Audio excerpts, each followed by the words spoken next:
summer, I'll be heading to Europe for about a month and a half. Don't worry, I'll still be trying to make videos the whole time, but I've never been and I'm very excited about it. Anyway, when thinking about what clothes and stuff I'll be bringing, I figured I'll just bring my typical summer clothes, as summers in Europe are fairly comparable to those I've experienced my whole life living in New York.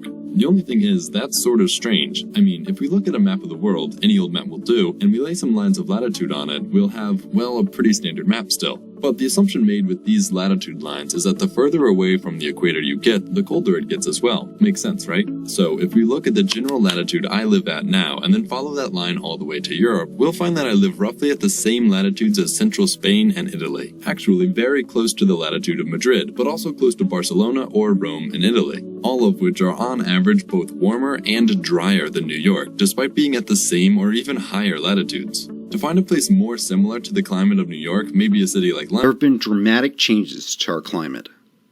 The ice ages have come and gone. And what's surprising is that there's a strong pattern that explains why ice ages happen when they do. This is called the Milankovitch cycle. Named after Milutin Milankovitch, his theory explains how the Earth's climate changes over hundreds of thousands of years. His theory is based on two key ideas.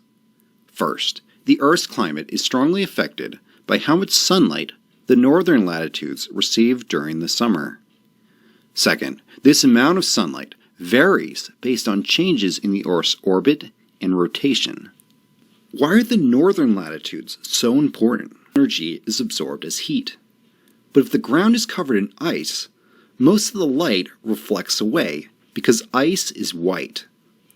This creates a positive feedback loop.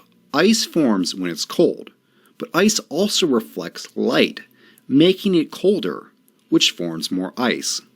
So ice is really important for climate. The northern and southern hemispheres both contain lots of ice, but there's more ice in the north because there's more land. Land has a lower heat capacity than water, which means that water doesn't change temperature as easily as land does. This is why coastal regions are generally more mild, and why ice forms more easily on land.